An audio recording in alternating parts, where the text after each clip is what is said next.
So we've been really fighting the urge to plant some of these warmer weather crops. We've got most of our cool weather stuff in the ground, broccoli, cauliflower, Brussels sprouts, carrots, even potatoes. But we've really been fighting the urge to plant our tomatoes and corn and stuff like that that does better in the warmer weather. So we've had these plants in the greenhouse quite a little while now. You can see they're nice and ready to go. They're almost getting a little too leggy. They should be fine, but we've had a couple cool days this week, couple light frosts, but I think it's over with. It's kind of towards the end of March now. We should be pretty safe. So today we're going to get some tomatoes in the ground and get some eggplant in the ground and show you how we do it. So the first thing I'm going to do is I'm going to go ahead and lay my drip tape and get that all hooked up. I've got my filter regulator combo here that'll hook up to my main line. And when I'm laying new drip tape, I always like to come out here the day before or the night before and lay this mainline tubing out and put some bricks on it, and that kind of helps relieve that memory that mainline tubing has from being coiled up in that package. Kind of stretches it out, makes it lay flat. So it's a good idea to do that a day or two before you plan on laying the drip tape. So we're going to run 4 rows of drip tape on this plot, and that means we'll have 4 rows of nightshades, which will include peppers, eggplant, and tomatoes.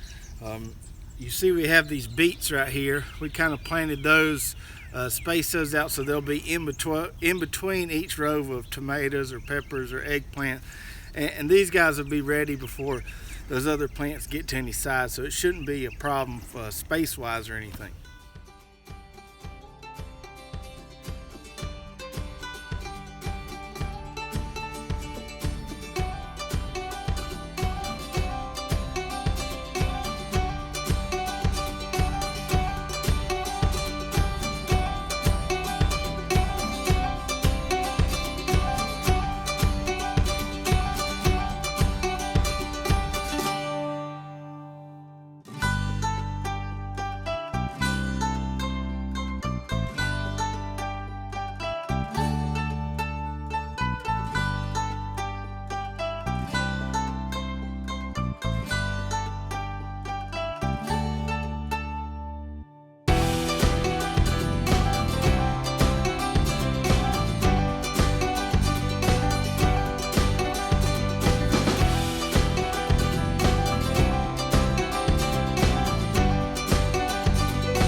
So we got our drip irrigation system hooked up and everything.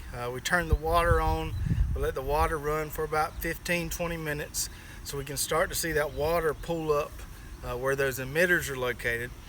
On our drip tape here, the emitters are located every 12 inches. So with things like tomatoes, eggplants, and peppers, that provides a good indication for our spacing. So we can plant, every other emitter if we want 2-foot spacing, every third emitter if we want 3-foot spacing. It makes it really easy.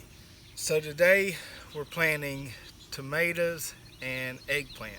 We're planting 2 varieties of indeterminate tomatoes.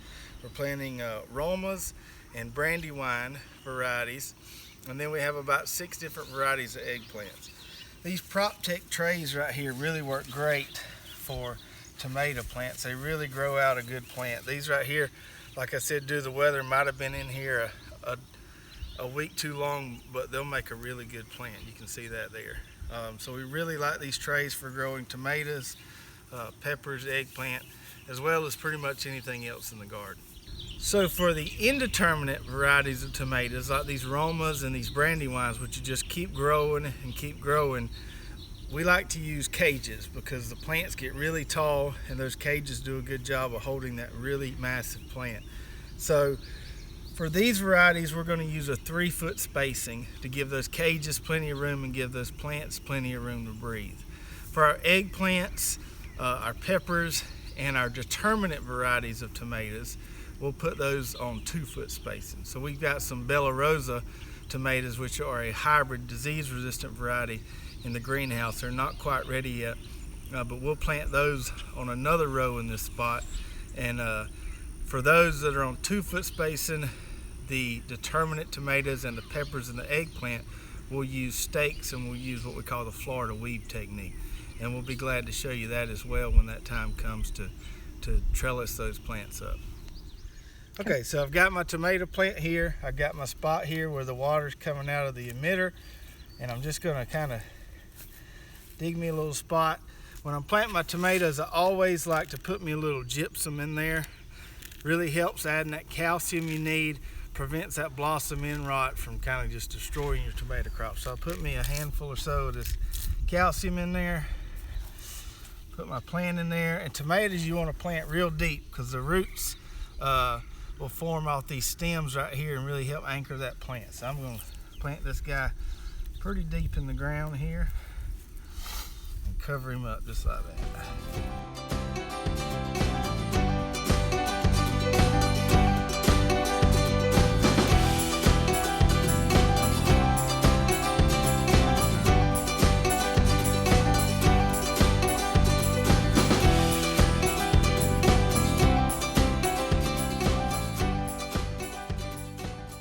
These are our tomato cages we sell. We have a 56-inch tall version and a 40-inch tall version.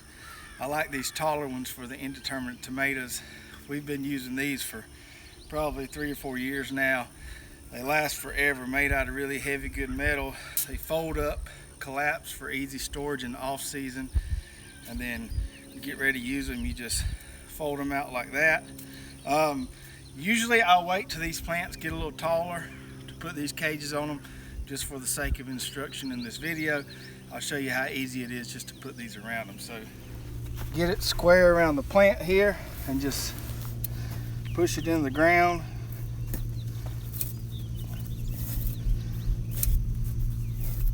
Just like that. And that's not going anywhere. Okay, and so now for the eggplant.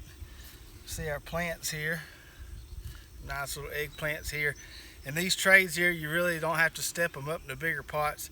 You can plant straight from here. We've got 6 different varieties. We've got Nubia, Orient Charm, Fairy Tale, Rosa Bianca, Hansel, and Gretel. Some of these are mini eggplants. Some of them get pretty big. Some of them are purple. Some of them are kind of variegated color. Some of them are white.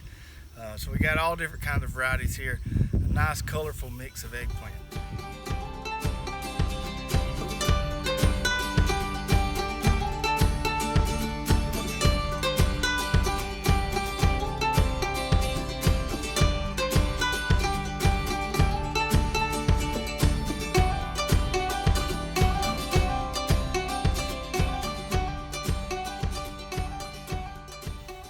Like I mentioned earlier, for our eggplants, our peppers, and our determinate tomatoes, we're going to use the Florida weave technique as opposed to the cages we used on the indeterminate tomatoes. I want to show you how we go ahead and set up our posts to do our Florida weave technique once our plants get taller. So the way I like to do it is using T-posts and wooden stakes. I like to put T-posts on the end and then 1 T-post in the middle of the row, and that kind of gives me some strong structural support. And then in between those T-posts, I'll put wooden stakes.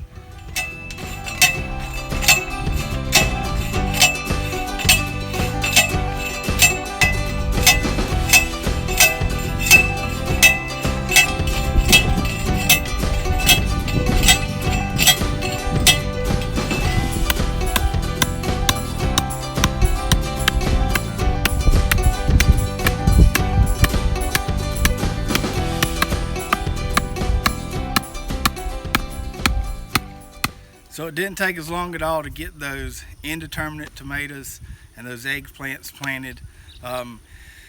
For any of your plants in the nightshade family, your peppers, your eggplants, and tomatoes, drip irrigation is really important for preventing those plant diseases that can come along as the year progresses. Lots of your diseases on those plants in the nightshade family are caused by leaf moisture. So if you can reduce that leaf moisture by using drip irrigation, you can really help your plants have a successful year and have a bountiful harvest. So thanks for watching. Hope you enjoyed the video. If you have any questions, as always, put those in the comments below. We'll be glad to answer them for you. If you're interested in any of the products you've seen in this video, check out the links in the description below and you'll be able to see those there.